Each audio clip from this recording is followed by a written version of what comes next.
first of all, I would like to express my gratitude to Gabor Egri, who accepted me as a visiting scholar here and who also organized this roundtable, and also, of course, also the Institute of Political History and Nepostran's ERC project.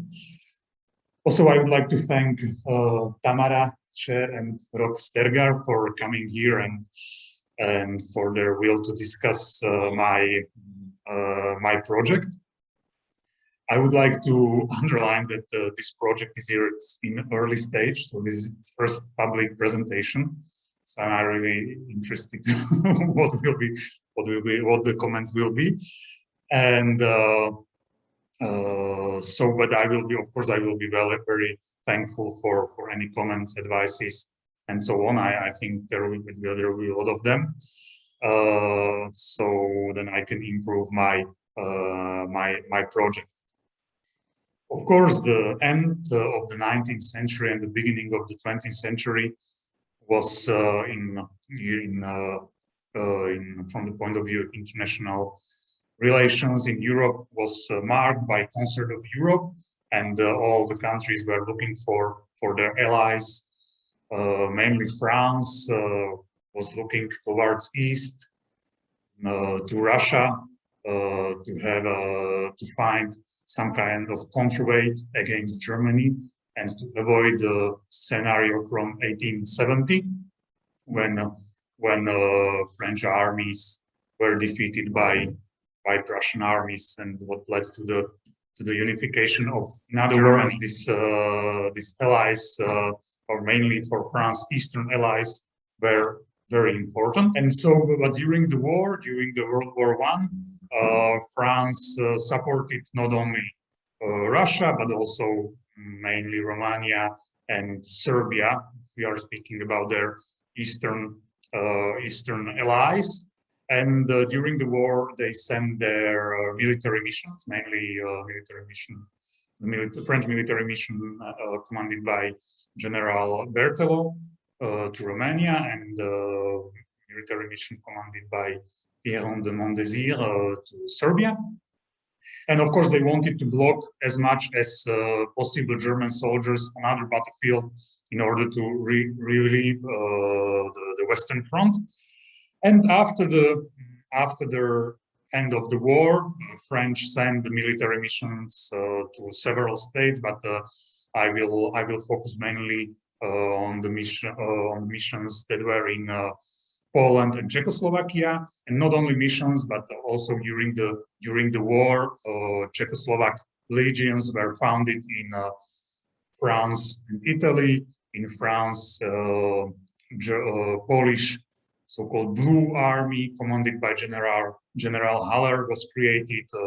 Also, Romanian and Polish legions were created in Italy. So mainly those two countries, Italy and France, supported so-called oppressed nationalities of Austro-Hungarian Empire, and they supported them then mainly military, but also politically, diplomatically.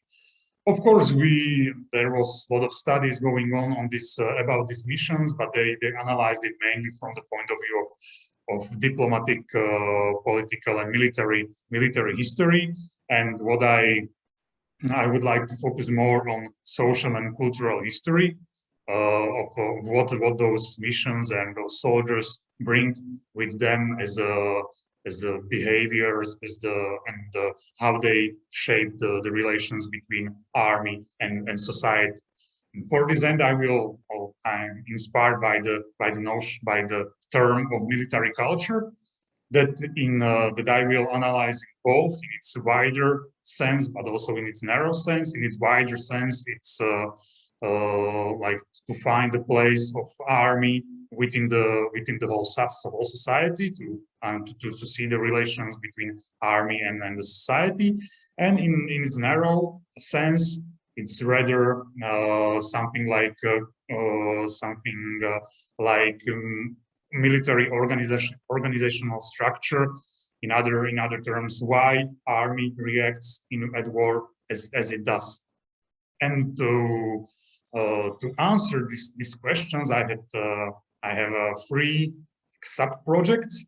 The project one will focus on visual history, so mainly on photographs and films of those armies. The First World War was the first war when there was when the use of cameras was very widespread, and so that's why I would like to focus on photographs. And of course, when they were taking pictures at the time, they didn't take pictures, mainly those official photographs. They didn't take pictures randomly, but everything was arranged. I think it can really show that how army wanted to be seen, how it wanted to be presented to the public, and of course through exposition we can maybe see how this image was seen or was accepted or was perceived by the public. Of course, there was a lot of propaganda going on in this regarding these expositions. And let's say, just take an example. For example, modern warfare, just like tanks, were often showed to the public, mainly regarding the French military mission in Poland, because France sent around 100 tanks to Poland. So the second sub-project would be prosopography of the members of the military mission, like mainly French military missions, but also Italian military mission, and the students from those countries of the region from the East Central Europe that went to study to French and Italian military schools, because I think that that it was not only that France and Italy influenced the countries from the point of view of military culture, influenced the countries in the region of Central Eastern Europe, but I think it was rather interaction, and there was also some influence from those countries towards the France and Italy. So I would rather argue that it was a multidimensional process, and like by writing this prosopography, or by I would like to assess some group characteristics, like what their participation in the military missions or studies in the military schools in France or Italy, what was its impact on their lives. And the third sub-project will focus on military organizational culture. So otherwise, as I already mentioned, the question why army acts in the war as it does. And of course, armies put a lot of emphasis on drill, discipline, hierarchy, training, and so on and so on. So the soldiers can better face the battlefield's reality. But this is mainly the theory, and in reality, the army is of course hierarchical institution, but I think there was much more interaction between the reality and the theory. That's another aspect that I would like to focus on, and also I would like to see what were the power structures, the rules, and the assumptions within the army. Let's say the French that came to command the Czechoslovak soldiers in Czechoslovakia, they came with strong feeling of French military superiority, but not only military, but also cultural and civilizational and so on. So those are the three projects. What I would like to, and as a conclusion, I would like to deal with this military, with the notion, or with this military culture on European scale, because mainly, well, if we see the books on social and cultural history, social and cultural military history. In Western Europe, they are dealing mainly with French, German, and British, and that's European dimension. And but like this, I would like to underline this this transfer of culture between France, Italy, and those countries in East Central Europe. Of course, I would like to cross also chronological boundaries because there is this great chronological break or great chronological point, like at the end of the war. But I don't think that the logic of those missions changed before and during the war and after the war. That's why I'm dealing with two during the war and two after the war. And well, of course, I know mostly the Czechoslovak case, and the others I know them, but not as much as the Czechoslovak one. So in the discussion, maybe I will more probably I will answer. I will show some examples from Czechoslovak case, but of course I think we should extend it towards other countries. And thank you for your attention. Well, I'm looking forward for your comments. Thank you very much. And also thank you very much for sending your proposal over. So we had some time of think about certain aspects to highlight them or to comment them. So thank you. And thank you also, Gabo, for inviting us to this roundtable. I think it would make my life much easier if just sit down and so different size. Okay. Yeah, I've made some notes and hopefully I can read my notes any longer, but thanks so much. So what first came into my mind when I read your proposal was like you were offering so many, or you were citing so many scholars who tried or found a definition for military culture. So what already kept my attention in the very beginning was, how do you define military culture? And I think you offered some examples in your proposal. So I think you didn't mention it right now, but I mean, it all made sense, and it made all of these definitions for me made sense because there was one example, someone dealing with the British army or the French army or the German army. So from this perspective, this makes sense, but your approach is more on transfers and European or even global point of view. And I think because this is also, we are also invited to maybe give some suggestions on how to write the ERC proposal. I think for me, it would be important if I would be the reviewer that you offer me something like in the end and already dealing during the project with finding your own definition of military cultures, especially because your approach is so broad and so European. So maybe step away from all these more state-centered definitions. And I think I saw the strength in it that you can really in the end offer some definition with which scholars can work afterwards. So that was just my initial comment. But it's also really important, and you said that it's so very often, and also Gabo said it, that military historians and cultural historians are going like separated ways very often. And what I always cite when I'm doing research, and I always also have it in mind when sitting in the archives and working with sources, is what Lawrence Cole wrote in his book about the Austro-Hungarian military veterans. It's like the civilian and the military sphere, you can never separate them. So they're intermingling. They're intermingling because the army is visible in the streets of the garrison towns. So also during peacetime. So peacetime is really important because war is only the exception.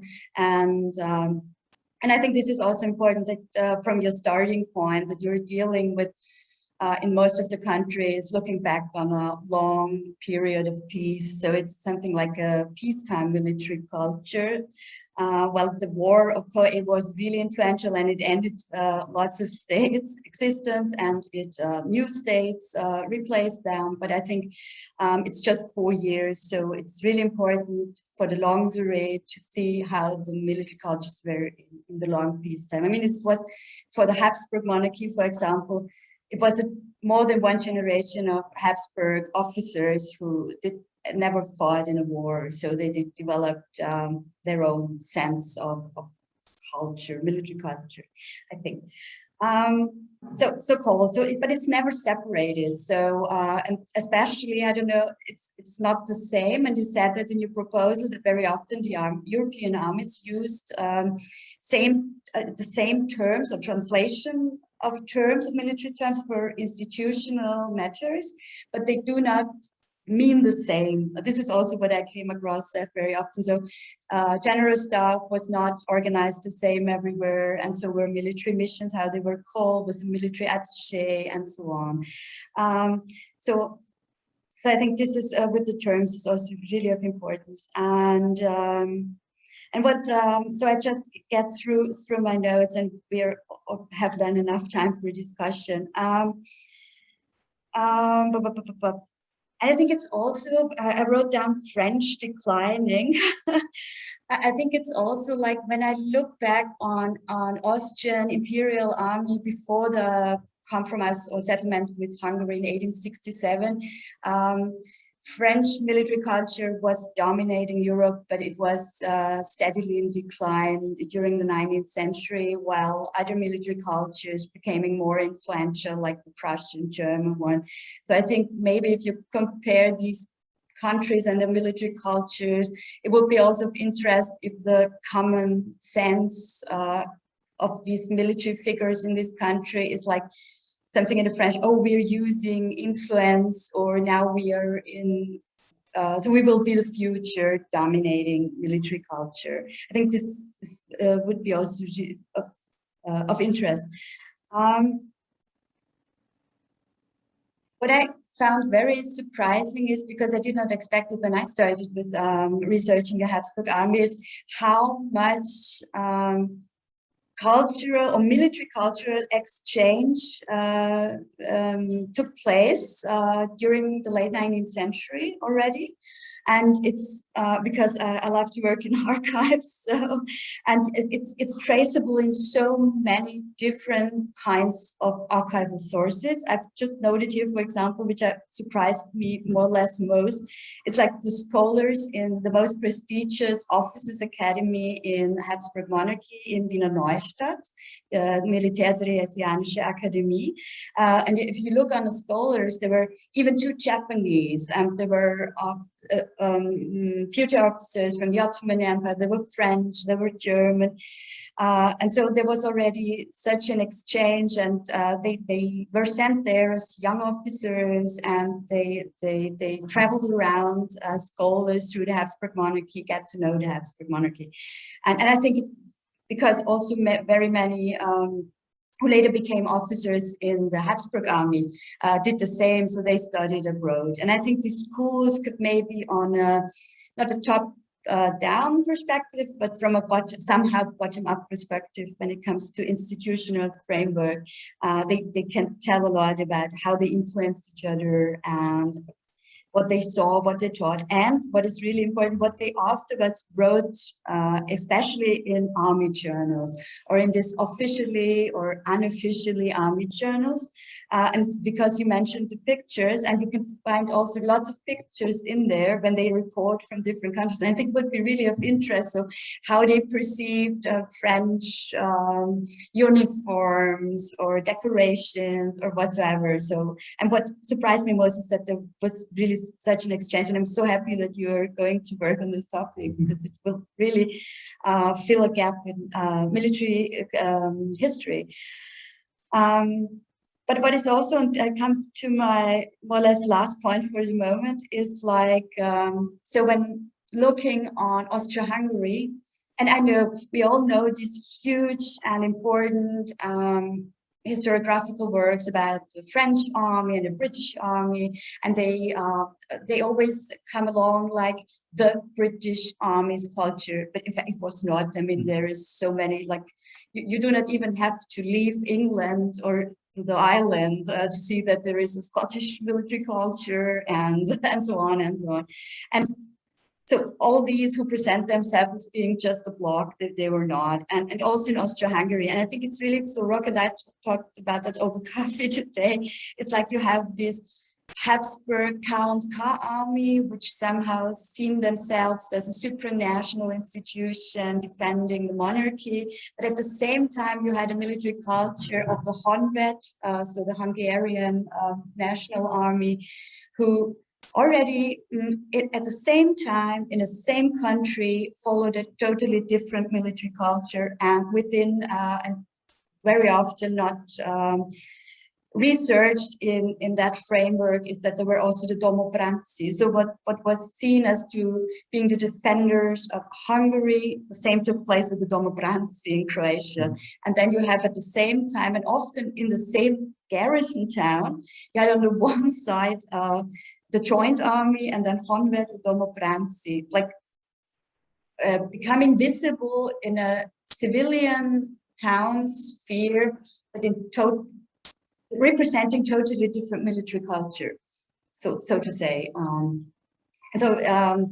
Yes, I would also like to know how you bring this in. And my very last point for the moment is like on an even lower level, is like that very often in even infantry regiments, like the so-called house regiments, so the ones with which the city identified, were in 1940 no longer like seen as the joint one, but if there was an overhang of, for example, the Bohemian town Czech speakers, in the public they were often referred to as the Czech regiment or the Hungarian regiment, although it's not Honved, but it's joint army. So I think this is also, there is so many different layers, and yes, so I just throw that all in and let's see what comes up in the discussion. Thank you.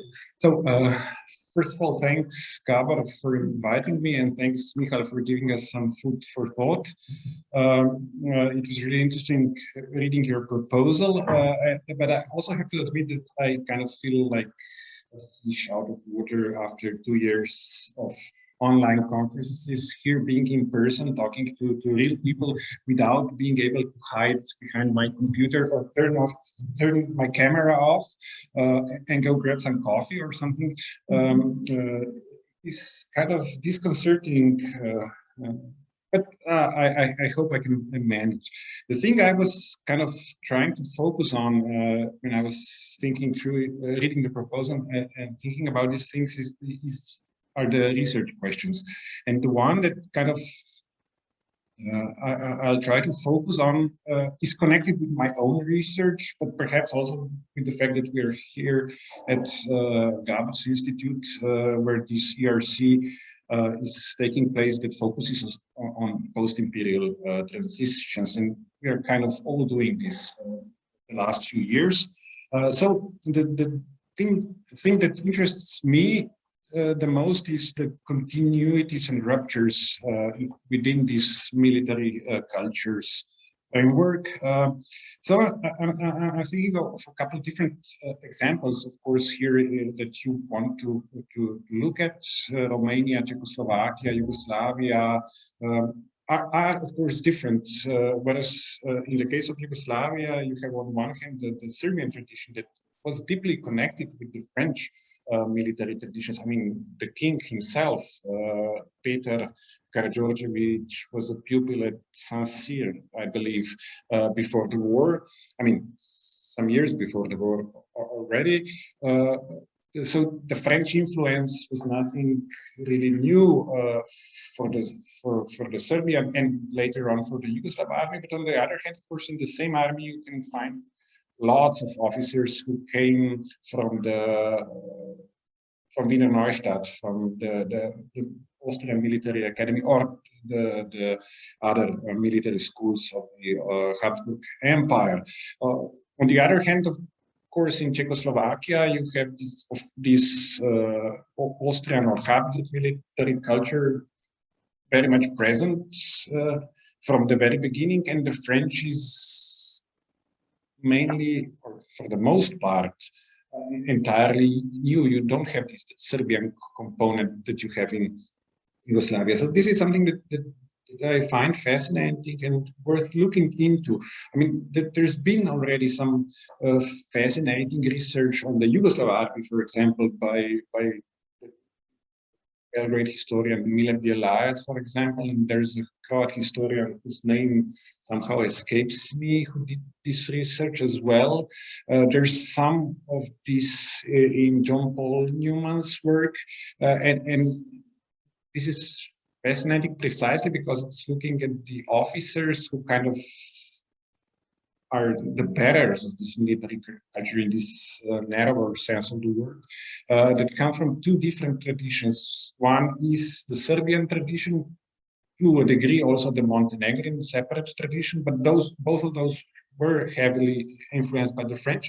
And on the other hand, you have a number of these Habsburg officers who were often better educated, in fact, than their Serbian counterparts, but came from an entirely different military tradition. They came from Wiener Neustadt, they came from different cadet schulen across the entire empire, and their cohabitation, their different career paths are, of course, extremely interesting to observe. So this is something that would be, I think, worth exploring further. But also, when, as you mentioned, this the visual aspect of your research, something that came up when I was thinking about this is for example, the change of uniforms that happens in the Yugoslav army. At first, when you have this kind of volunteer units starting to fight, for example, in Carinthia, this is this Slovene-Austrian tiny war that's going on there because of the border issues. The Slovene units, of course, look like the old Austrian army, and the Austrian units on the other side look basically exactly the same. So you have soldiers in the same uniforms fighting each other, but soon enough, this kind of Slovene units became more integrated into the Yugoslav army, became a part of the Yugoslav army, and the uniforms began to change. But this did not happen in an instant because it was also logistically impossible to do. I mean, the Yugoslav army was only starting to be built. I mean, it needed a lot of time, and it needed a lot of effort and money, of course. So this change did not happen in an instant. The first thing that, as far as I know, the first thing that is noticeable that they change is the hats. They change it. You see that they don't use the old Austrian hats anymore, but that they instead use the Serbian šajkača, the traditional Serbian cap that the Yugoslav army, or the Serbian army also used previously, and that the Yugoslav army then used throughout the interwar period. So this is something that is extremely visual and noticeable. So does it speak about military cultures? I think it might speak about that. And the other thing that is, of course, not so easy to see because it's not visual at all, but we would be able to hear it were we there in 1918 or 1919 or 1920, is the fact that the language changes. If you go to the same example I gave previously, whereas these volunteer units were first commanded in Slovene, but they probably used a lot of German as well because they were used to German commands. And we have sources that actually confirm that they eventually switched to Serbian. But this is not the only change that happens. What also happens, and this is something that Tamara knows more about, whereas we previously have this multilingual culture in the Imperial Army, where you have all these 11 languages that are used on different levels, of course. You don't have this anymore after the war, and you don't have this entirely disappeared, not only in the Yugoslav army, which was then commanded entirely in Serbian, but not only that, the Serbian language was the only language that was in use in the army, or the Serbian nation, officially the Yugoslav language. But as far as I know, the situation was similar in Czechoslovakia. You don't have this multilingual culture or the multilingual culture that existed previously in the Austro-Hungarian army did not survive this break. The newly independent states basically there is a clear discontinuity if we look at this part of the military culture, the use of languages. So these are the things I was thinking about, these comparisons that we have between continuities and ruptures, and they were all present in all the armies, I believe, as far as I know.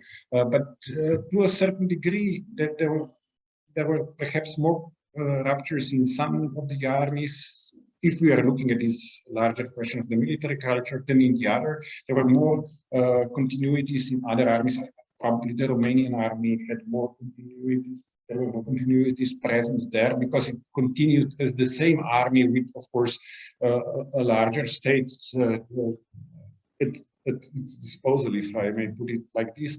The Yugoslav army perhaps surely had some continuities with the old Royal Serbian army, whereas the Czechoslovak army was entirely new, but of course there were cultural continuities with the old imperial army. So this is something that I find worth looking into.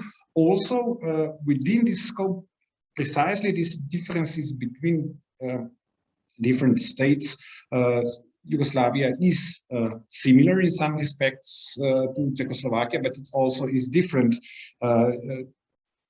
One of the things that I kind of wrote down is, and of course is one of the things you also mentioned, is the Italian influences.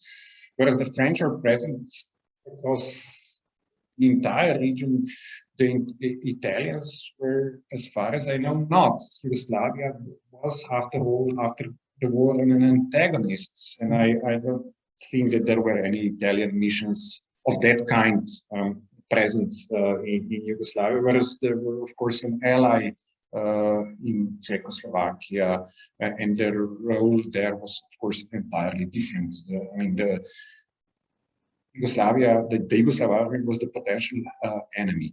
And my final point is, you focus here on the French, on the Italians, and Tamara, I think, brought it up a bit already in her intervention, are the other, let's call them players, who play or do not play a role here. If we are talking about continuities and ruptures, the United States are probably an interesting example to look into. I don't know if you plan to, but that would be something that I would be interested in, because there were, of course, they came into the war later. They played a significant role in the war, but they then, I mean, they played a significant role in the peace conference. The US president was the most prominent of the allies, of the allied politicians present there. He plays a large role. He basically, his ideas shaped the discussion. But then the US kind of retires out of Europe. And I wonder if the US military also does the same. If there are, for example, I mean, perhaps not missions, but if the military attaches and other military personnel stays here and plays a role in shaping these newly established quote-unquote national armies in Central and Southeastern Europe. But Tamara mentioned the Japanese, I think, and other major minor powers that were present here already before the war. They had their missions. Some of them remained neutral during the war. They had their observers basically in all the armies throughout the war, or throughout some of the war. The Americans, of course, pulled out after they were no longer neutral, but entered the war. But we had previously US military officers observing the developments on all the fronts, and they were embedded with the Austrian forces as well. So I'm wondering what happens to the, I mean, that might be a minor point, of course, but still interesting to look at What happens with the Japanese? Are they still present? Are they still there? Are there any noticeable influences? Because of course the Russo-Japanese war had a huge influence on the development of the armies, and also I would guess the military cultures just like in the last decade before World War I. We know, for example, that the Austro-Hungarians had military observers there, and that they wrote quite insightful reports that sadly for his soldiers, Franz Conrad von Hötzendorf decided to ignore and decided that the spirit will carry the day, even though the Russians and the Japanese clearly show that this is something that is not going to happen. So these are the things I was thinking about. Again, having to kind of formulate them here live was a bit of a challenge to me. I have to admit that, but I hope I managed to kind of put something useful together, and this will help you develop the project proposal further. And I hope we meet again in like 2 years' time in Bratislava within your ERC project and help somebody else get his. So yeah, I'll stop here and we can return to some of these points later in the discussion. At least for me, it was very instructive, and I have a lot of issues I would like to talk about later. It's still Mihal's turn to react, and then probably we can start opening the discussion towards the general issues, or just putting on the table ideas that are not coming from you, but from the audience. Thank you very much for your comments and suggestions and so on. There's a lot of them, so I'm not sure whether I will be able to respond on all of them. But of course, there is those are the ideas that I will think about it, and I will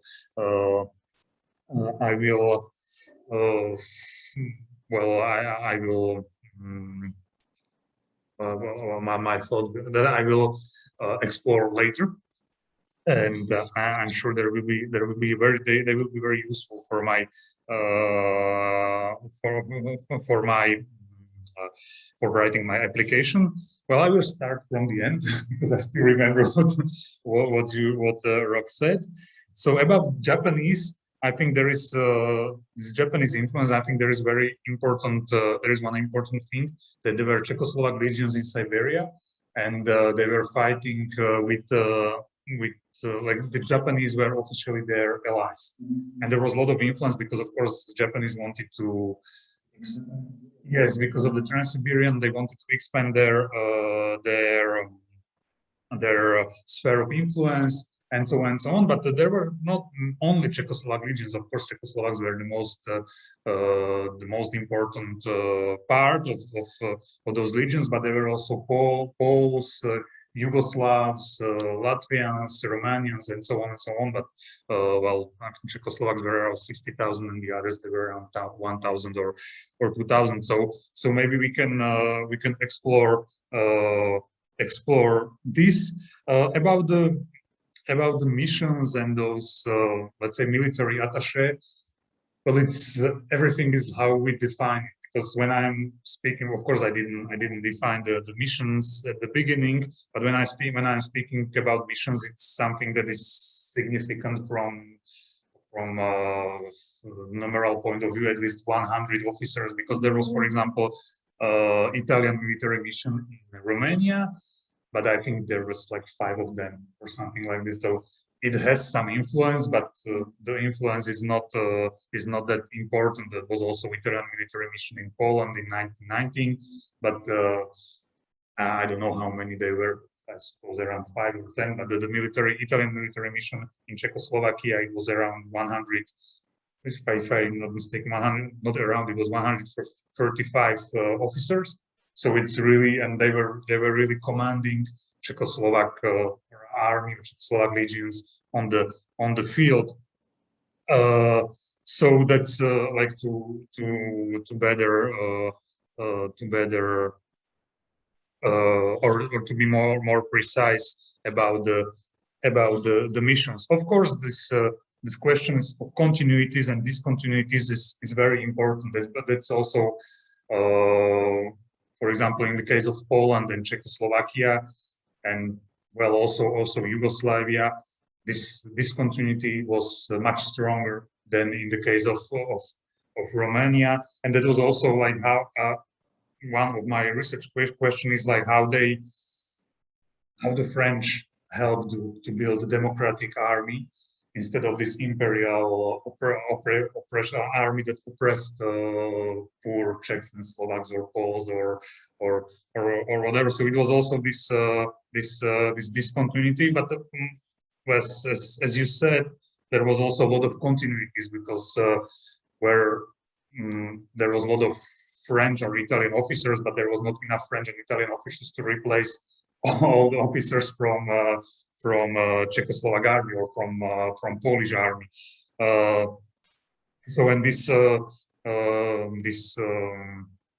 let's say competition between old officers from, let's say in Polish case, from Imperial Army or German Army or Russian Army, there was a lot of competition with the French military mission, and they didn't want at the beginning the Haller Army. It was the so-called, let's say, Polish legions created in France that were transported in 1919 into Poland. The initial plan was to build the whole Polish army and take this Haller army, this Polish legions from France as an example. But then they abandoned the idea and they went their own way.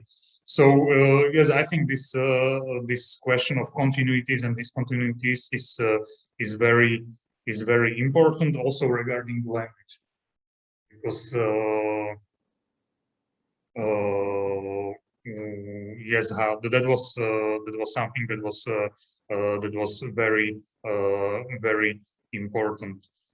Let's say in France, but we all know that it was mainly after Napoleonic Wars that French started to speak French. So this army has, from the point of view of learning the language, has a crucial role in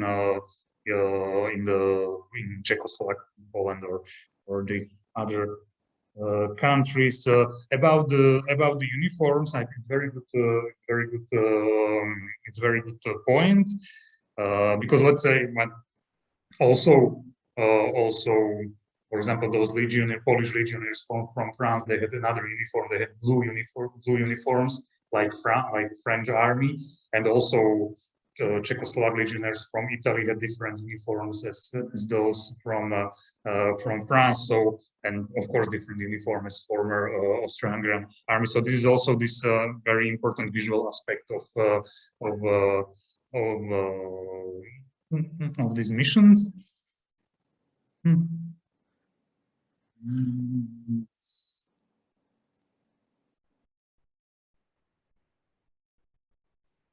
And well, I think when we spoke about Serbian army, or when you spoke about Serbian army, well, I'm not specialist, but I think there was also strong influence of Russian military culture. But after 1917, 1918, it was not anymore topical.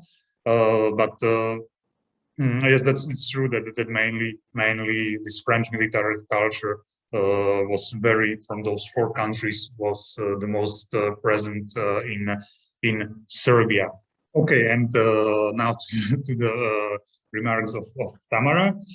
Well, it's a very good remark that I should write my own definition of military culture, but at the first stage I wanted to avoid it because I didn't have the courage to define it. But I'm aware of it that if I want to apply for European Research Council project, I should come with my proper definition. But it will be probably the last thing that I will that I will do.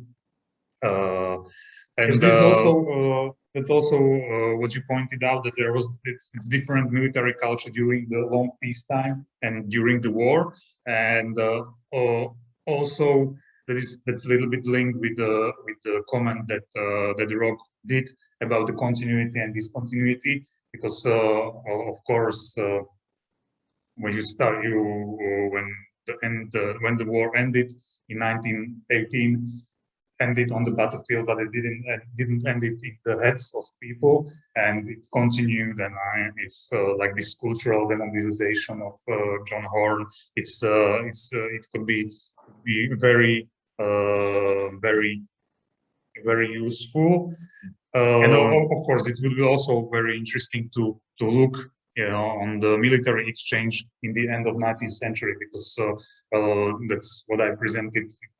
Make an impression that it was something really new, but of course there was a lot of continuity, and this it was not something that French invented during the war, and I think it might be very interesting to compare it a little bit with what French did. Well, I'm reading now through my notes that I took, whether there was something is this organization of general staff. I know that in the Czechoslovak case, the general staff, because when I have to make a little introduction, because you said that of course general staff was differently organizing in each country, but Czechoslovak general staff was organized after 1920, completely on the French model. And of course, this will be interesting. I'm not aware how was organized French, Polish, or Romanian, but I think there was a very strong influence of General Berthelot on the army, or also on the whole society. So this is the cultural organizational structure that we should probably look in, but well, maybe it would be just enough to read, because I think it was already that the Polish or Romanians already did enough research on it, so it would not be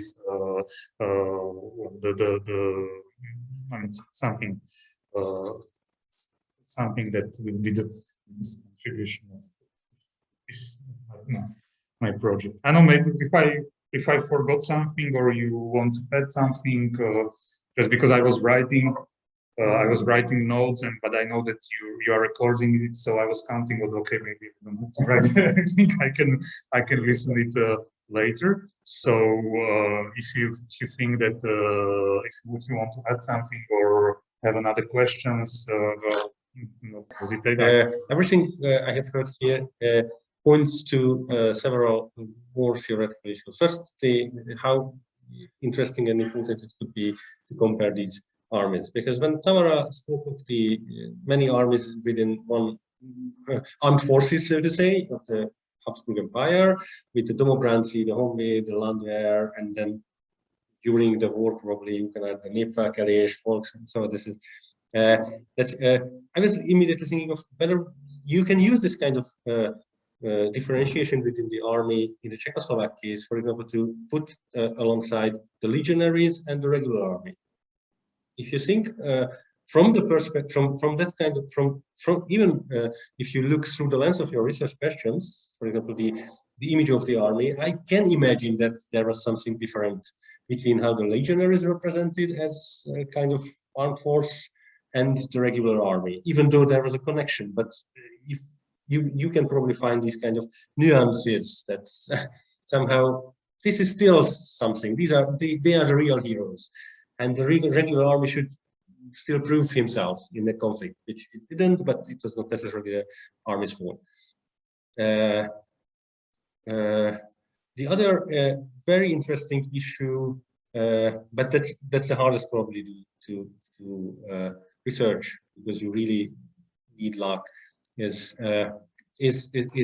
really how the military acts within within an everyday setting, you will have, we are knowing topics and we are knowing issues where they regularly surface. But when Tamara was speaking on, and also the language, I remembered my own, I found some notes and information on what happened within the Romanian army in 1921, in October 1921, when it was mobilized during King Karl's second attempt to retake the Hungarian throne.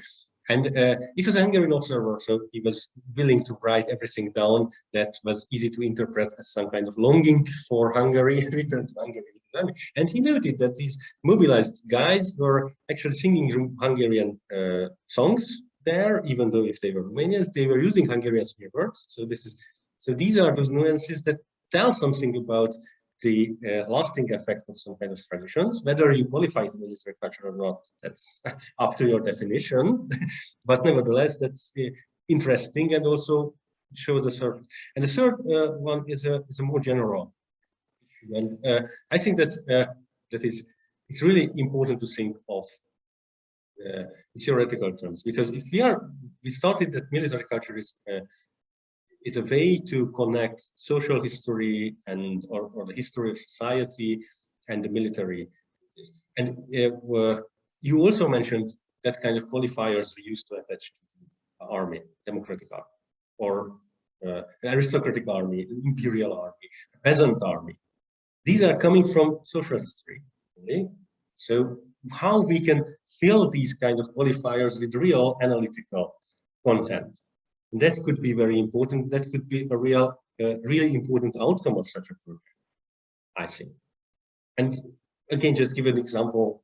I have talked about to you already, but probably it's also could be interesting for the audience. That I was fascinated to find out how the Hungarians looked in the interwar period of the Czechoslovak army.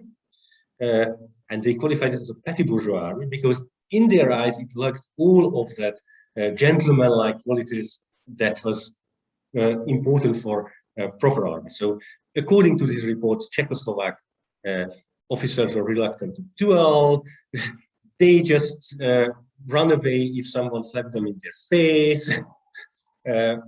So it is really interesting to see, and it tells something about the expectations of some parts of society. And this could be a starting point for other questions. Yeah, I think I have the feeling that after everybody spoke, like it's going into some direction, like with not finding a per se definition beforehand about military cultures, but something like an analytical framework. But what I think is so important, if I read project proposals, it's like not only the analytical framework, but a really well-defined like research object. So on which kind of object do you want to research your analytical framework, somehow like this? And I think this investigating military cultures along military missions and how they exchanged each other before the First World War, afterwards, who were these people, why were they sent there, what they did there, and the long delay of all of this after 1918 in the other states. I think these military missions, to investigate them and the actors, this would be a really good, like, for me, but it's whatever you want to do. I mean, there is always, I wrote so many project proposals on my answer. There is always so many ways you can go and so many paths you can follow. There is not the right and the wrong one. But I think these military missions is really interesting because also like, and we already spoke about that, what was the background of this men, and it was men, almost, I don't know for women like in these days who were sent as part of a military mission, but maybe after the First World War, yes, could be, like, I don't know, but would be of interest. But mostly it was men. So what were their backgrounds? So the military background, it's really important, like even today, someone's a troop officer, a Truppenoffizier, or someone's a staff officer from the general staff. And it would be of interest, like, was it general staff officers sent or troop officers? And I know for the Habsburg army, for example, staff officers, they had to know the languages and the foreign languages. Okay, sometimes foreign languages and domestic languages overlap, like Italian is both, but it's also Europe came up with that language issues. Just a couple of minor notes, like, so these military missions, it would be really of interest how they influenced or know each other before 1914, during the war, their experience, and afterwards. And I think when it comes to cultures, and I had the feeling like sometimes we were mixing up military tradition and cultures, but tradition is part of cultures or something like that. So just to reflect about that. So it's sometimes the same person, but army is changing. Like someone who had been part of Austro-Hungarian mission before 1914 afterwards was maybe the same person in France, but for the Czechoslovak army or for the Yugoslav, or this could also be of interest. Was he sent exactly because of that? Or so you know what, so not only the language issue that this former Habsburg and now Yugoslav officer knew French, but also was it seen as a career booster that he had this experience, and not only of this small Serbian army, but like in more an imperial framework, or was it bad? And then came into my mind also these old networks of officers, and I was really surprised. A couple of years ago, I saw this in Austrian War Archive, nachlass from an officer, and they were organizing in Hofburg Chapel commemoration plate for for those general staff officers who died during the war. That was not really something the civil world was interested in. In fact, they were not even seen as victims, because the mindset was like it was the staff officers who started and waged the war, so it was not really popular. But it was but he was organizing all of that, and what's really interesting. Even came a postcard from a Yugoslav, now general, like saying, unfortunately, I can't attend to the opening of this commemoration place, but I sent my best wishes, and they were all comrades. So even during the 20s, 30s, they were still in contact with each other. And third point is just, when it comes to military missions, if I remember correctly, and I'm not sure if it's not only for Austria, peace treaties sometimes limited military missions after 1918-19. So for the Austrians, for example, this was the case. I don't know how long this was the case, and if it was also for Germany, but sometimes peace treaties forbade these military missions with the attachés and so on, like it was before 1914. So just to check that, it's not my core topic, but things to add that kind of dawned on me as I was listening to your mentions. The first thing is, I mean, if we're looking at this, are we looking at outside influences in general, or are we looking at military missions, which are just a part of this? And just a note, I mean, this is something that you have to decide on later on, what makes sense for you and from various points of view. But if we're looking at these influences in general, and this is something that I wrote down as you were talking about the Russians and their influence on the Serbian army.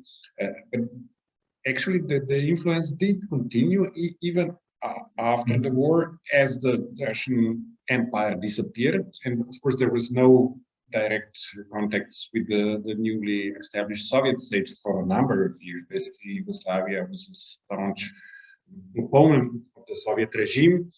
But precisely because of that, there were thousands of Russian emigres who settled in Yugoslavia, and many of them were officers. And I don't know, I mean, this is not my specialty or a topic I looked into in any detail, and even in Yugoslavia, I don't know how influential they were within the army. And I really don't know how influential they were in Czechoslovakia, but this might be also something that would be interesting to look into, because I mean, we know that there were many of them, some of them were university professors, many of them actually they were educated people, and a lot of them were former officers. So there might have been an influence that is not negligible, that is actually noticeable. So this might be also interesting. Of course, this was not a formal mission. They were there as individuals, some of them trying to make a living, but it would certainly be interesting to know how much of an influence they had. And then there's a different question, something to be already kind of addressed, the question of uniforms. But I think that this is actually a part of a wider question. We're looking at the military culture in this wider sense, in the sense that Tamara also already mentioned Lawrence Cole and his kind of quasi-definition of this interaction between the civilian and the military sphere, how basically the military uses the civilian sphere with its values, but not only values, its ceremonies, its ways of doing things. The question of uniforms, of course, then becomes not only this technical thing that amateurs like to dabble in, you know, what kind of buttons did a certain army have in a certain period of time, and then they make fun of historians who make a mistake when they write about that. Yeah, but he does not know about the proper buttons that they used, and he does not know that they had like used that kind of thread and not the other kind in 1912, whereas in 1914 they had a different kind. This is not, I mean, this might be interesting, and it is not unimportant, but generally speaking, I'm thinking more about this idea that we basically all have how an army or how soldiers and officers are supposed to look. You know, all of us have an image of a soldier, or perhaps many images of soldiers in our heads. And this is, for example, something that Joanna Berg wrote in her book about an intimate history of killing, where she noticed that sources tell us that many American soldiers behaved, when they came to Vietnam, behaved not like they were taught in basic training by the army, but like heroes from the movies and they saw and stories they read. So they had an image of how a soldier is supposed to look and act. And we all have these images, and it would be interesting to see how these images change. We're back to continuities and ruptures. I mean, I assume that kids in the Habsburg Empire had an image of the soldiers before the war started, and of course they had an image that was evolving all the time. But did those images persist, or did they change as the uniforms began to change? Did the image of a legionnaire replace the image of an Austrian soldier in the minds of the Czech kids or the general public, go wider after 1918? How long did it take if it did replace that image? So this is something that would be interesting. And of course, it's not just the image; it's the entire, the entire habitus of a soldier, of an officer. You mentioned dueling. Of course, this is something that is intrinsically linked with the image of an officer in the Austrian army. These are the people who duel. I mean, that's how it is. You cannot be an officer if you're not willing to duel. I mean, they actually strip you of your rank if you refuse to duel. So this is something that you had to do. But during the war already, I think it was 1917, the emperor finally decided that this is not going to go anymore, and this is supposed to stop. I don't know if it really did. If they, I really don't know if they still had the energy and the time to duel during the war. I mean, there was enough bloodletting as it was. So I don't know. I imagine they kind of lost interest. But what happened after the war? Was this still a part of this image? As you suggested, it was in some minds at least. So some armies were not seen as proper armies, or some officers were not seen as proper officers because they behaved like, I don't know, salesmen, not as proper officers should. So was this something that persisted in Czechoslovakia? Did the Czechoslovak citizens, or at least, I think this was a pretty bourgeois thing, actually. I mean, I don't think that the peasants minded if people did not duel at all, but there was a part of the public that saw this as a necessary thing, as an intrinsic part of the officers' being, so to speak. But was this still so in Czechoslovakia? Did they duel, or did they stop dueling? And did the public react to that? Did they see it as, I mean, the bourgeois public, did they see it as a good thing that they stopped dueling? Or did they think, these are not proper men anymore, basically? We used to have proper officers, we don't anymore. And what was happening in Yugoslavia, in Romania, Hungary as well, perhaps? I mean, so this is the larger, basically, thing that I suppose is going to be interesting within the scope of your project, or else. I mean, to look at this entire interaction, the part of the culture that is influenced by the military values, military rituals, the things that the military does, and how this changed after the war. Was the French influence noticeable here? How was it transferred? Was it transferred through the missions, or was it, for example, transferred to because of the fact that many officers were again sent to French military academies? So was this the only path through which these transfers happened? So yeah, there's a lot of questions we opened up. I don't know if this is really helpful for you, but I mean, these are the things that I was thinking about, and perhaps they might help you think these things through. We can slowly invite also the audience. Probably they have some kind of comments or questions. So please use the raise your hand option. I think it should be familiar for you, and then we will somehow manage to. Okay, Kevin, prepare. I'm beaming in from New York City, so and if I yawn during my comments, it's because it's quite early here. But yeah, Michal, really fascinating project you've got going on here. I'm also working on Habsburg military culture before and after 1918, so I was really interested to hear where you're taking your projects, and I wish you luck on the ERC application.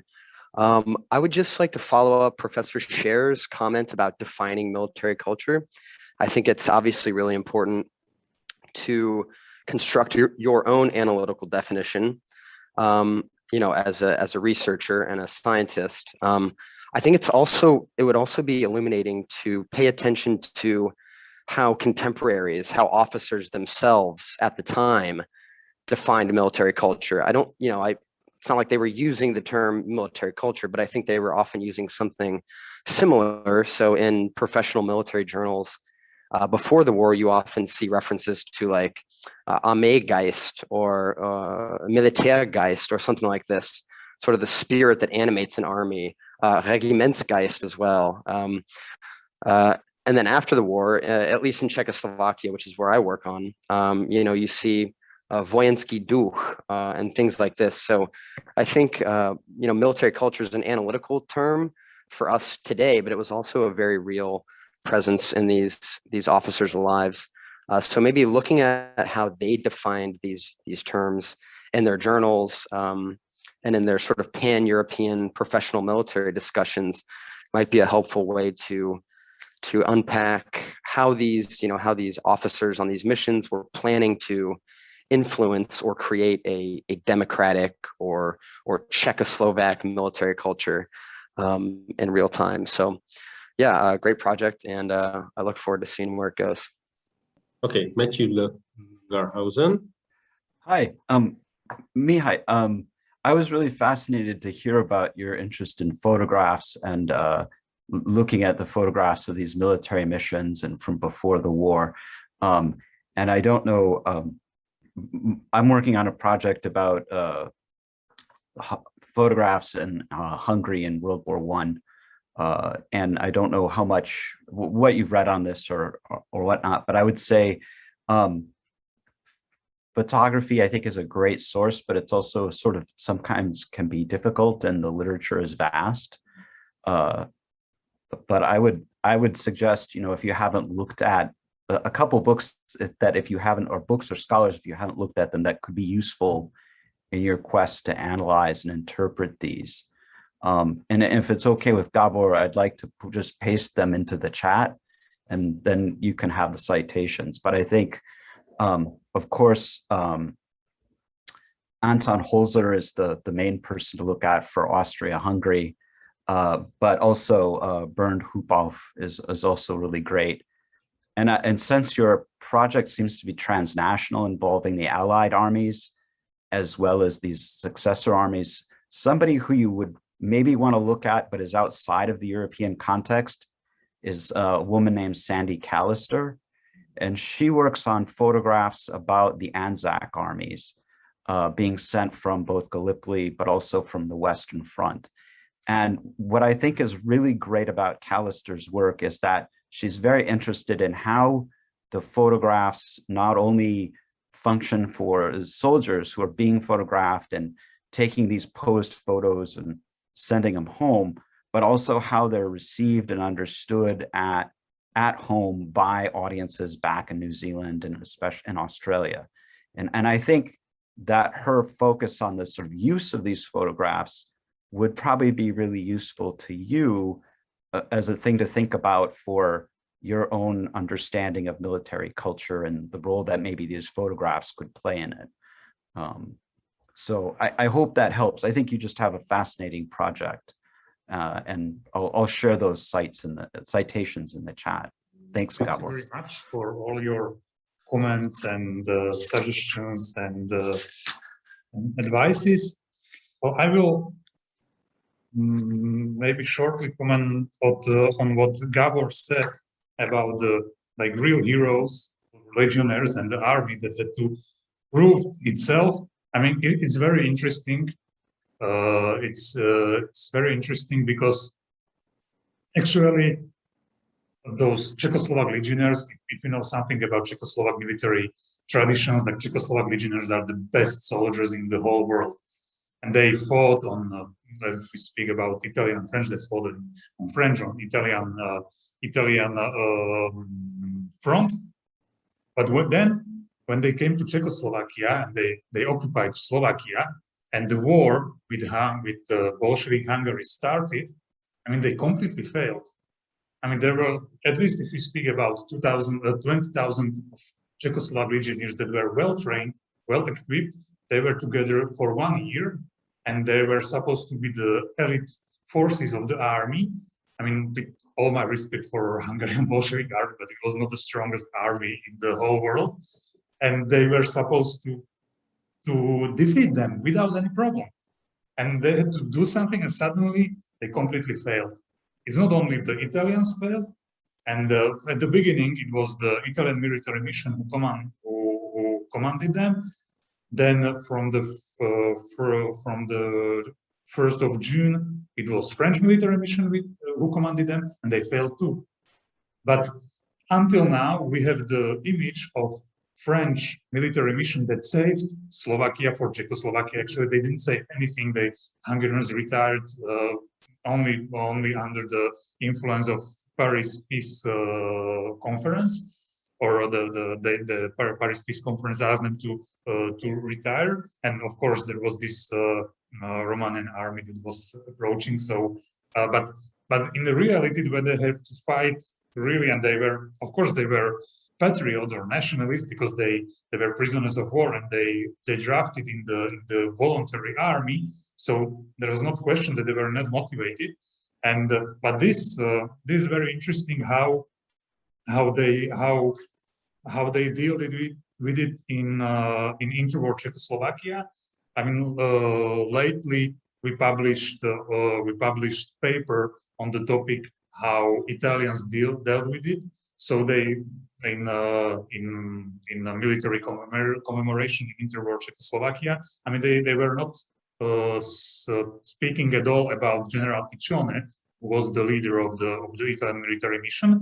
But it was it was mainly the General Graziani who commanded the Czechoslovak legions in Italy, was putting forward. But these unsuccessful stories, they were completely avoided. So, but it's also that I think this is very important in Czechoslovak case to look how it was really dealt with, because until now whole Slovak historiography is writing that thanks to French army and thanks to General Perle, Slovakia was part of Czechoslovakia, was saved for Czechoslovakia. That's actually not true. When you said about this everyday, like how soldiers, or what was the everyday life of soldiers, I think it's very important topic. What were their routines, and this is something that I definitely would like to analyze. I think as far as I know, it had been already analyzed partially within Czechoslovak legions in Italy, and we can see, and I think here it will be very interesting to see the continuation of what they were. Of course, they had they were playing football matches. They did theater pieces, or I don't know how it's performances is in French. So I'm a little bit confused. So I think this is very of course very interesting. And yes, this theoretical frame that you mentioned, it's I know it's well, it will be a challenge. About Tamara's comment about how the members of the military mission were chosen, it's I think this is the second sub project that would like to deal with this prosopography. Because, for example, if I take example of General Paris was a member of the French military mission in Siberia. Well, they were commanded Czechoslovak legions in Siberia. Immediately when he came back to France, he was sent to Czechoslovakia. And I really loved his comment about one battle between Hungarian Red Army and Czechoslovak Army near Jelšava. He said that we finally defeated them. We took, I don't know, 13 prisoners of war. We could have taken more, but the Czechoslovak killed all the men they could on battlefield. This is Slavic habit. So it's obviously he saw the brutality of Russian civil war and said that I really like this this comment. But this exactly it's the questions whether this participation in military mission helped their military career, how did it evolve. I think it's very important, and that is definitely something that I would like to look at. About the rock question, whether I would like to work on this influence of military missions, or from broader point of view, as foreign influences. Well, I would like to limit myself on military missions, because otherwise, when we are talking about it, we are going to in so many directions that I think I need to limit it. And yes, this image of not only legionnaire but also of Czechoslovak soldier, or not only Czechoslovak, Polish or Romanian, whether there is continuity or discontinuity. I think it's very important. And well, the most known example is Masaryk. Because of course Czechoslovakia refused all this Austro-Hungarian heritage, but when you take his picture when he's on the horse, like, it's what does it do with democracy? It's obviously there was this image of Masaryk is the continuation of the image of Ferenc Joseph. So and then it would be interesting to see more in details how did it continue within Czechoslovakia. Polish Yugoslav army. But if, for example, if we speak about memorial to fallen soldiers in Czechoslovakia, but they were fighting against Czechoslovakia, but you put their image of Stefanik and it was completely okay, or you unveiled the monument on 28 October, so it was okay. So they were looking for links how to join those like two different military tradition. And as far as I know, duel was also forbade in the French army during the war, but I don't know how did it continue. Well, it's very good for Kevin. It's a very good idea to look how they define the military culture, or vojenský duch, or whatever how they call it at the time. And this is very interesting direction. It is definitely worth it to explore. And I didn't see yet all the references that Matthew sent, but I'm sure they will forward it to me. I think there is. Okay. Just or two little notes. One is picking up what Kevin said with the Duch or the Geist. Yeah, I found these and printed in the military journals also really fascinating. But I think we should always keep in mind that it was something like meant as a reminder that the mindset or the behavior was not like that. And this is why they repeatedly started to publish that. So it's how it should be very often. So this was my impression. But something which was not mentioned today and so far is because it came to my mind only now because I'm currently organizing to set up a Habsburg army commemoration place in Rome together with the Austrian military attaché.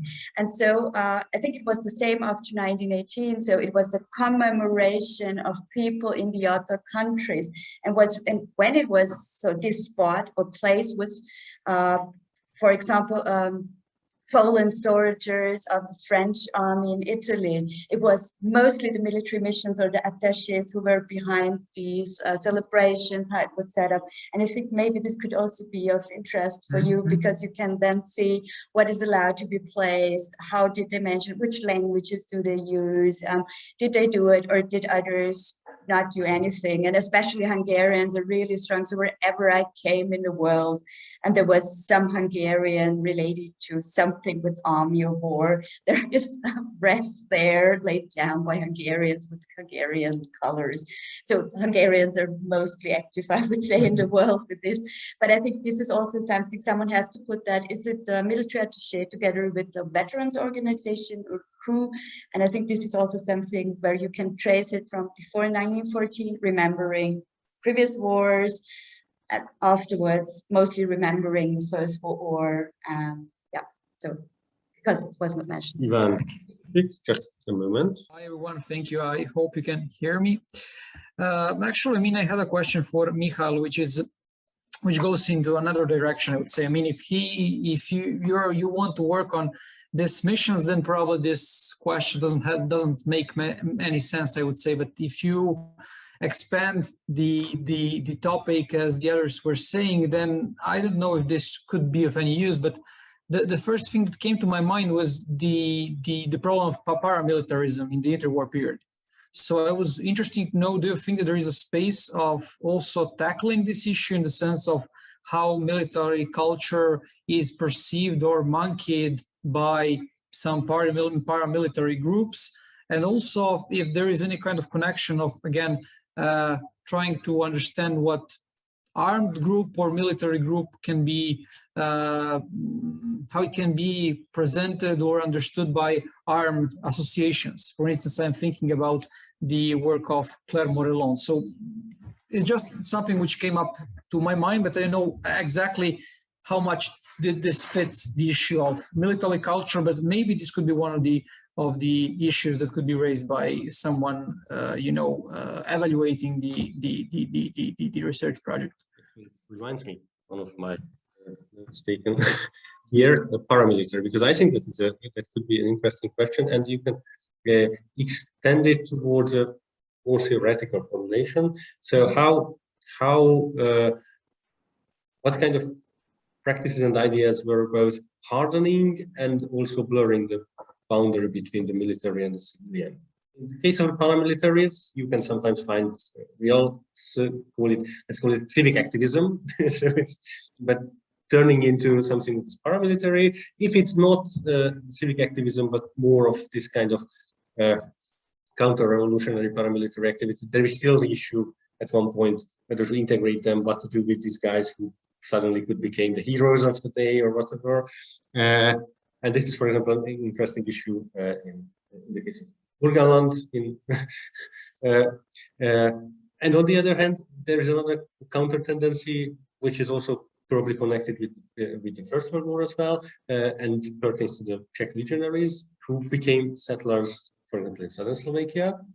So they played a role in nation building, but probably there is also an idea to somehow militarize a bit more the southern Slovakian area in case of necessity to have someone there at hand. But it also connected with German policies in the eastern areas occupied by Germany, whatever, and all these fantasies of creating German military settlements towards the Orient as well. So this is about the boundaries. But where is really the boundary between the civil society, the civilian society, the society, and the military? And if we are speaking of boundaries, there's one more issue, I think. Rock mentioned the US Army, the United States Army. And there was a presence of the United States Army in all over East Central Europe at the wake of the war, but not necessarily as a military mission. But most of the officials of the humanitarian missions were actually American officers. Kind of missed, I think, thus far, but it is important if we are talking about military culture. Let's bring Florence Cole back again. It's the veterans, their associations, and this is, of course, I mean, even if you're looking at this from a narrower point of view, if you're just looking at the influences or the influence of these military missions, it would be interesting to know how these missions interacted with the veterans organizations. Did they try to influence those as well, not just the army, but also perhaps the paramilitaries in some cases, the veterans? I mean, there's this book of John Paul Newman about the veterans in Yugoslavia and their role in politics, of course. But there's other questions there too. These associations, of course, played a large role. This Traditionsträger, as we call them in German, they did transmit somehow this image of the military, the younger generations, to the civilians, especially kids in many cases. I mean, I remember that from my elementary school, you would get these old partisans, and they were not that old back then. elderly partisans would come to our school and explain how they fought during the war. And of course, this did influence us. This was the image that we had in our head. And when we played Germans and the partisans later on in the courtyard, we would reenact this thing. So this is interesting, and so this is something that would be also interesting to know. Did the French mission, for example, interact? They surely did, but how much did they interact with the veterans organization? Did they try to push them in a certain, or direct them in a certain direction? Did the Italians try to do that? This is something that I think, if we are looking at this military culture as a wider phenomenon of this interaction between the civilian and the military sphere, then this is certainly one of the factors that are important to look at, I guess. So yeah, there is some work already. I think there's a lot of work on Czechoslovak veterans, especially the legionnaires, but there were also other veteran organizations, and those might be important as well. I mean, there were more veterans in the Austro-Hungarian army after, many more than the legionnaires. So this is something that would be worth looking into as well. I mean, perhaps within the framework of this ERC project, or in a different setting. Don't have any formal credentials in this field. But what I just want to add to what you said about the veterans organizations is that we didn't have any like that before World War I. Not in England, not in the United States. I don't think anywhere. But after World War I, these became very serious organizations, very large ones, even politically important, and these have continued well, they're still present. Now, in Eastern Europe, you can also see some of this. In Hungary, you had the Frontharcosok Szövetség or something like that, and there must have been something similar in the other East European countries, Poland especially, a great military tradition. You would know better about about Czechoslovakia. So that may be something to consider because they were important and I think they were more blatantly political than the ones in the organizations in England and the United States. But they were definitely part of it because the mass participation rates in World War I were so much that it affected society as a whole, whether it's positively or negatively, but it was a real factor. Different subject. You mentioned the Czech Legion, and I assume that was a legion from Italy and France because the Czech Legion in Russia was a pretty spectacular military organization with very remarkable results. So they would not have been in Northern Hungary back in 1919 because they were still fighting on the Trans-Siberian. But more important that when they came back, and that took a while, they had a different culture from the rest of the Czech army. So there were, I don't know if you can call them conflicts, but they had an impact. And they were, to the extent they were integrated into the Czechoslovak army, then there was an issue, who did what and where, and they had a different tradition, different approach from those who were in the Austro-Hungarian army or the French or whatever. And we see the same thing in Poland to a much greater extent, because there you had a very, very distinct Polish participation in the German army, Austro-Hungarian, and even the Russian. And then who did what to whom and how. But again, lots of cliques, and very interesting how much that affected society as a whole. I don't know, but in terms of the sociology of the officer corps, I think these were important. Thank you very much for your comments. Okay, as usual, I will start from the end. So yes, it was definitely Czechoslovak legionnaires from France and Italy, that mainly from Italy, that were fighting in 1919 in Slovakia or in Czechoslovakia, and those in Russia. Of course, they had a lot of success, military successes, but mainly in 1918. In 1919, their morale was declining because they didn't know why to fight in Siberia against some Bolsheviks when Czechoslovakia was already created. But there was only a limited number of them. It was like 60,000. It's as we know, Russia is very big, and they didn't have enough people to draft new soldiers, and that's why Bolsheviks became more and more stronger. And of course, when they came back, and I think what's the most important issue is that it was voluntarily army organized on really democratical principles. So they were voting their officers when they were not happy with the officers' order. They didn't obey. And it was very interesting, and they didn't. So it was not a regular army. And when they came back to Czechoslovakia, it was a huge problem because, of course, like the highest officer, they were incorporated in Czechoslovak army, but the normal soldier, they were not educated, and they were, of course, the Czechoslovak state was afraid of them because the Czechoslovak state understood that they didn't mess around. If they didn't like something, they were able to take arms and fight for it. So it was a huge social challenge how to how to deal with those Czechoslovak legionnaires that came back to Czechoslovakia only 90, let's say 1990, 1920, and all the posts or the majority of the posts in state administration was already distributed. So yes, I mean, this Czechoslovak legions in Russia, they are it's very fascinating, that very fascinating issue about veterans. Of course, I mean, those veterans, if we are talking about military missions, but if we are talking also about these legionnaires, they perpetuated this, what we can call it, military culture, because Czechoslovak, like there was this association of Italian Czechoslovak legionnaires. They took active part in the commemorations in 1928.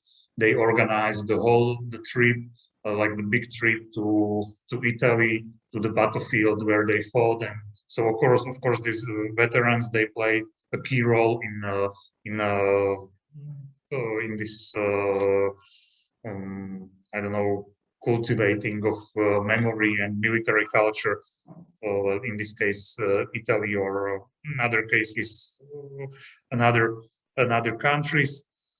About as of course about this, whether we can I can focus on how was this military culture perceived, or how the paramilitary groups saw it. Of course, it's very interesting, and it's a very good question about the boundaries, whether there is a difference between army and where is the boundary between army and society. I think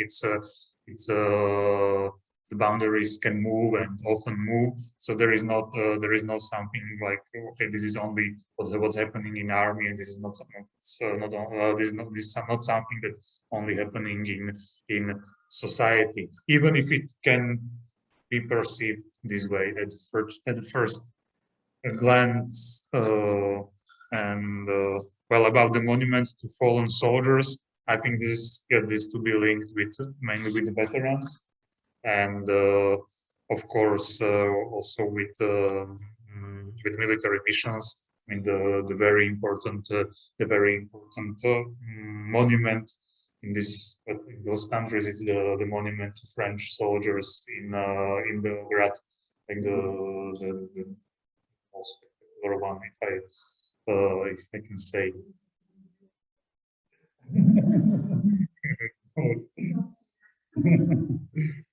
Okay. Well, so thank you very much for all your comments. No, so there is no more questions, and we are also slowly running out of time. I do not feel myself in a position to draw broad conclusions, but I think that throughout this discussion, first we heard of a fascinating project idea, and it was all the more fascinating because actually it provided the ground for discussing a lot of issues that hopefully demonstrated, even for non-military historians, that military history is not isolated. It is not just about the military units and the battles, not even just about the organization of the military. It is an inherent part of the history of society, also obviously politics. I myself heard a lot of interesting ideas that also triggered some thoughts, which I think could help my work as well. And I hope that everyone has something to take back home at that moment. So thank you very much for your attention, for attending this roundtable discussion.